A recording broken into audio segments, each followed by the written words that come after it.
رسالة إلى عبد الحميد الثاني. ما كنت تحفظه من أرضنا اغتصب، قم من جديد وأرجع كل ما سلب. تقاسم الغرب يا مولاي كعكتنا، وقطعوا الدين والتاريخ والأدب. خلوا لنا دولا صغرى معلبة، وفوق ذلك نالوا النفط والذهب.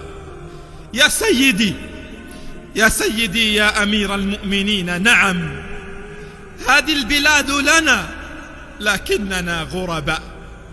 قم من جديد، فما في عهدنا رجل للمسلمين وما يجري بهم غضبا. جرداء بعدك من خوف منابرنا، يا ابن الخلافة قم واسترجع الخطب. بيعت فلسطين قلنا سوف نرجعها، ثم العراق فقلنا كان مضطربا. بيعت دمشق وبيعت بعدها عدن، مات الحصان وما زلنا نقول كبا. عبد الحميد أيا أصلا بلا نسخ، من جرب السيف لا يرضى به الخشب. تخلصوا منك إذ خالفت رغبتهم، ولم تبع أو تخن أو تعلن الهرب. كانوا جبالا وفردا كنت تصعدهم، قالوا سيسقط لكن مت منتصبا. يا شوكة في حلوق الغرب عالقة، يزيدها الماء عمرا كلما شرب. مكائد الغرب من فينا سواك لها، وقد تفاقم جرح الدين والتهب.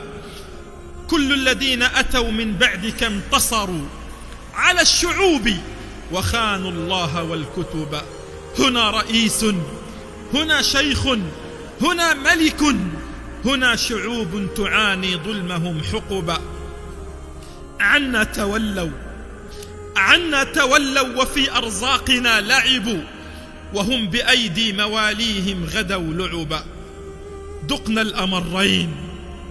دقنا الأمرين عسرا بعد ميسرة،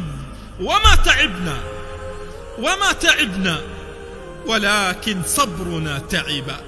ماذا يضيرك يا حيا بأضلعنا، لو عدت فينا وأرجعت الذي ذهب.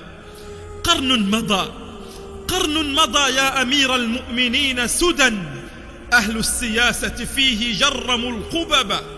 أكاد أقسم لو عاد الزمان بنا، لما قبلنا على جدبائك السحب. كنا وما ماض بمنقذنا، صاروا أنوفا ولم يرضوا بنا ذنبا.